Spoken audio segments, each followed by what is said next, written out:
Hello மக்களே, எல்லோரும் எப்படி இருக்கிறீங்க? இன்றைக்கி பாருங்கள், நம்ம சேட்டாங்காடியில் சமோசா போடுவாங்க இல்லையா, பெருசாக அதை தாங்க வீடியோ எடுத்துகிட்ருக்கோம். 2 சமோசா சாப்பிட்லான்னு கடைக்கு வந்தாங்க. அப்போ தான் பார்த்தா சமோசா இல்லை ஜி, இப்போ தான் போட்டுட்ருக்கோம், எண்ணெயில் கொதிக்குதுன்னாங்க. சரி ஒரு வீடியோ எடுத்துப்போம் அப்படின்னு சொல்லி இங்கே பாருங்கள் எடுத்துகிட்டு இருந்தா நம்ம சேட்டாப்பா என்ன பண்ணிகிட்டு இருந்தாருன்னா ஒவ்வொன்றா திருப்பி போட்டுகிட்டு இருந்தார். இங்கடா இன்னும் லேட்டாகும் போலையே அப்படின்னு பார்த்துட்டு இருந்தால் லைட்டாக கொஞ்சம் கொஞ்சமாக கலர் மாற ஆரம்பிச்சிச்சு. இங்கே பாருங்கள் இப்போ எல்லோ கலராக வந்துடுச்சா, அது அப்படியே ஒன்று ஒன்றா பெரட்டி போட்டாங்க. எப்படி இந்த சேட்டாங்க சொல்கிற சமோசா மட்டும் இவ்வளோ டேஸ்ட்டாக இருக்குதுன்னு தெரியலைங்க. உங்களுக்கு ஒரு வேளை தெரிஞ்சால் நீங்கள் கமெண்ட் பண்ணுவாங்க. ஒரு வேளை அவங்க பார்க்க போட்டு மென்று ஏதாச்சும் பண்ணிடுறாங்களா அப்படின்னு தெரியல. நீங்களும் இந்த சேட்டாங்கல்ல சமோசாலாம் வாங்கி சாப்பிட்ருக்கிறீங்களா?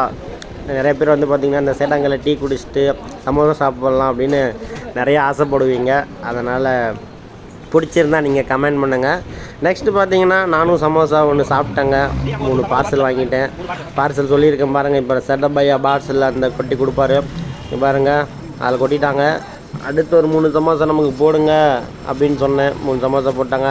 அதுலேயும் இந்த பச்சை மிளகா வச்சு சாப்பிட்டா தாங்க நல்லாயிருக்கும். ஓகே, நமக்கான பார்சல் வந்துருச்சு, வாங்கிட்டோம். ஓகே பா.